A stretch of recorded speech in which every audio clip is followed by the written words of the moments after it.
नमस्कार दोस्तों, कैसे हैं आप सभी का अपने YouTube channel unique science classes में स्वागत है।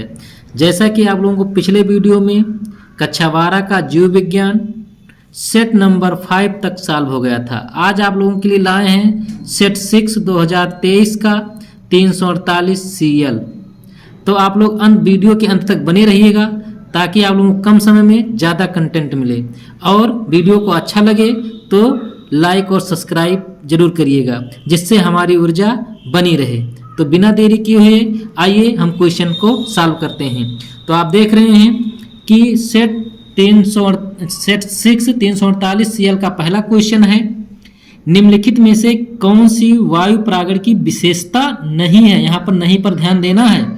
हल्के प्रागण ये तो है, बेहतर अनावृत पुंकेसर ये भी है, बृहद पिच और पिछोटकाग्र ये भी है, असंख्य बीजांड ये क्या है, हल्के वायु प्रागण की विशेषता नहीं है। इसका ऑप्शन ये सही है। अगला है, दात्र कोशिका अर्कता ग्लूटामिक अम्ल के निम्नलिखित में से किस अमीनो अम्ल के प्रतिस्थापन से होता है। तो आप लोगों को बताया गया और पढ़ाया गया है कि ग्लूटामिक के 6वें स्थान पर कौन सा आ जाता है, वैलीन आ जाता है। कौन आ जाता है, वैलीन। तो इसका ऑप्शन आपका तीसरा सही है।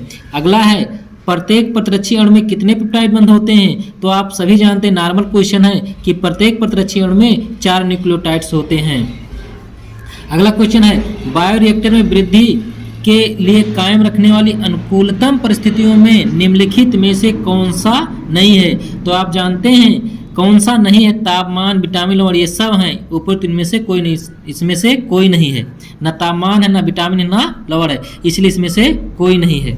आगे देखेंगे, अगला प्रश्न है, तो काका आक्जेलिक और कोमेलाइना में कौन से 2 प्रकार के पुष्पों का उत्पादन करते हैं, उनका नाम बताइए। तो आइए नोट्स के पास चलते हैं और यहाँ से आपको सॉल्यूशन देते हैं। आप देखते हैं कि उन्मीलित ओपन और अनुमीलित दोनों प्रकार के पुष्प पाए जाते हैं। इसमें जो आक्जेलिस है और कोमेलाइना है, इसमें उन्मीलित और अनुमीलित दोनों प्रकार के पुष्प पाए जाते हैं। आइए अगले क्वेश्चन का सलूशन देखते हैं। 2 का खा, फ्रेडरिक ग्रिफिथ ने किस जीवाणु का प्रयोग अपने शोध में किया था, उस जीवाणु द्वारा जनित रोग का नाम भी लिखिए। तो आप जानते हैं कि फ्रेडरिक ग्रिफिथ ने निमोनिया रोग के जीवाणु स्ट्रेप्टोकोकस निमोनी या डिप्लोकोकस निमोनी नामक जीवाणु का प्रयोग किया था, अपने शोध में किया था। अगला क्वेश्चन है, 2 का स्त्री जनन तंत्र के में अंडोत्सर्ग के पश्चात अंडाशय से उत्सर्जित अंडाणु के संग्रह में उत्तरदायी भाग का नाम लिखना। उत्तरदायी भाग का नाम लिखना है। आगे देखेंगे, स्त्री जनन तंत्र में अंडोत्सर्ग के पश्चात अंडाशय से उत्सर्जित अंडाणु के संग्रह में उत्तरदायी भाग का नाम अंडवाहिनी या फैलोपियन नलिका या झालरनुमा भाग होता है। अगला क्वेश्चन है, मेंडल का वंशागत सिद्धांत किन कारणों से 1900 तक अज्ञात रहा, किन्हीं 2 को लिखिए। मेंडल किसी बड़े विख्यात विश्वविद्यालय से संबंधित नहीं थे, बल्कि वह एक छोटे से पादरी अथवा शिक्षक के रूप में कार्यरत थे। अगला है, उन्होंने अपने शोध में परिणाम को एक ऐसे स्थानीय पत्रिका जर्नल में प्रकाशित करवाया जिसका वितरण सीमित था। आइए अगले क्वेश्चन पर चलते हैं। नत्रजन स्थिरीकरण के लिए उत्तरदायी किन्हीं 2 साइनोबैक्टीरिया का नाम लिखना। साइनोबैक्टीरिया का नाम लिखना है, जो नीले हरे शैवाल होते हैं, नास्टाक होता है, नाबीना होता है, सिलेटेरिया होते हैं, ये साइनोबैक्टीरिया हैं जो नाइट्रोजन का स्थिरीकरण करते हैं। अगला क्वेश्चन आते हैं प्रश्नोत्तर नंबर 3 का मटर के लंबे पौधे के जीनोटाइप निर्धारण में किस प्रकार का संकरण किया जाता है, व्याख्या कीजिए। तो जैसे जीनोटाइप निर्धारण के लिए नंबर 1 क्या है, एक संकर संकरण। इसमें देखेंगे, जब एक लक्षण के विपर्यासी रूपों के शुद्ध जनकों में संकरण कराया जाता है तो इसे एक संकर क्रॉस कहते हैं। प्रथम पीढ़ी प्रभावी लक्षण को प्रदर्शित करता है। प्रथम पीढ़ी के संतत में स्वपरागण कराने पर द्वितीय या F2 पीढ़ी में पौधे 3:1 के फेनोटाइप अनुपात में प्राप्त होते हैं। एक ही जीन के कारण संलग्नता नहीं पाई जाती है। चलिए आइए अगले क्वेश्चन के सलूशन पर चलते हैं। 3 का खा, सहविलुप्तता की व्याख्या कीजिए। जब एक जाति विलुप्त होती है तब उस पर आधारित दूसरी जंतु व पादप जातियां भी विलुप्त होने लगती हैं। जब एक परपोषी मत्स्य जात के विलुप्त होती हैं तब उसके विशिष्ट परजीवियों का भी वही भविष्य होता है। उदाहरण, विकसित परागणकारी सहपरोपकारिता का है, जहां एक पादप के विलोपन से दूसरे कीट का विलोपन भी निश्चित रूप से होता है। आइए इसमें अगला क्वेश्चन है, प्रतिरक्षी अणु की संरचना का केवल चित्र बनाइए। आप देख रहे हैं प्रतिरक्षी अणु का केवल क्या बनाना, चित्र बनाना है। इसमें कितने होते हैं, प्रतिरक्षी अणु में 4 अणु होते हैं, एक ये हो गया और एक ये हो गया, एक और इस प्रकार क्या होते हैं, इस चेन की क्या होती है, श्रृंखला होती है। ये आप लोग इसका स्क्रीनशॉट लीजिए, कितना अच्छा सुंदर फिगर बना हुआ है एक प्रतिरक्षी अणु की संरचना में। केवल संरचना बनाना, व्याख्या करना नहीं है। आइए अगले क्वेश्चन का सॉल्यूशन है 3 का घ। लैक परचोलोक ओपेरान में जेड एवं वाई जीन किस एंजाइम का उल्लेखन करते हैं, इनके कार्यों का उल्लेख कीजिए। तो आइए इस क्वेश्चन के सॉल्यूशन पर चलते हैं। आइए देखें, लैक परचालोक, लैक परचालोक को लैक ओपेरान भी कहा जाता है, या लैक ओपेरान भी आता है। आप देखेंगे लैक ओपेरान की स्पष्ट जानकारी फ्रैंकवास, जैकब व मोनेट ने दिया। उन्होंने बताया कि लैक ओपेरान पॉलीसिस्ट्रानिक संरचनात्मक जीन का नियमन एक समान प्रमोटर जीन व एक नियामक जीन के द्वारा होता है। इस प्रकार की सुव्यवस्था जीवाणुओं में सामान्य है, इसे ही ओपेरान कहते हैं। जैसे लैक ओपेरान, ट्रिपल ओपेरान और बैल ओपेरान। यहाँ पर आप देख रहे हैं संरचना है, ये लैक ओपेरान फर्स्ट है जिसमें रेगुलेटर जीन होता है। यहाँ पर आरएनए पॉलीमरेज आता है, लेकिन इससे क्या होता है, एमआरएनए का निर्माण होता है। एमआरएनए क्या करता है, एक रिप्रेसर प्रोटीन का निर्माण करता है। ये रिप्रेसर प्रोटीन जाता है ऑपरेटर जीन पर जाता है और क्या होता है, स्विच ऑन हो जाती है, जिससे प्रमोटर जीन आरएनए पॉलीमरेज उत्प्रेरित करता है, जिससे आगे बढ़ जाता है। जिससे आगे बढ़कर क्या होता है, जैसे यहाँ पर एक इंड्यूसर आ जाएगा तो क्या होता है, यहाँ से हट जाएगा, जिससे क्या होता है, स्विच ऑफ भी हो जाएगा। आगे देखें, लाइक जेड, लाइक वाई और लाइक ए क्या होता है, संरचनात्मक जीन होते हैं, जिसमें क्या होता है, बीटा ग्लूकोज का क्या होता है, निर्माण होता है, जिसमें परमीयज होता है, ट्रांसएसिटिलेज होता है। चलिए आइए अगला क्वेश्चन का सॉल्यूशन देखते हैं 4 का। आभासी फलों में वास्तविक फल को क्या अंतर है, सेब किस प्रकार की कोट का फल है और क्यों। तो आइए आप पहले देखेंगे कि आभासी फल और वास्तविक फल में अंतर। तो आभासी फलों में बिना निषेचन के से बीज नहीं होता, वास्तविक फलों में निषेचन की वजह से इनमें बीज पाया जाता है। अगला है, आभासी फल में निषेचन के बिना फलों का निर्माण होता है, वास्तविक फलों में निषेचन के बिना फलों का निर्माण नहीं होता। आभासी फलों में देखेंगे, आभासी फलों का विकास अंडाशय से नहीं बल्कि पुष्प के अन्य भागों से होता है, जबकि वास्तविक फलों का विकास अंडाशय के अलावा किसी अन्य भाग से नहीं होता है। सेब, इसमें क्या, सेब किस प्रकार की कोट का फल है और क्यों, इसे बताएं। देखेंगे, सेब में फल का विकास पुष्पाक्षण से होता है, इस कारण इसे आभासी फल कहते हैं। आइए अगले क्वेश्चन का सॉल्यूशन है, मेंडल ने अपने प्रयोगों में मटर के पौधों का चयन क्यों किया था। तो आइए इसका आंसर देखते हैं। नंबर 1, मटर का पौधा 1 वर्षीय तथा इसे बगीचों में आसानी से उगाया जा सकता था। अगला है, लक्षणों के विपर्यासी रूप, लंबा बौना।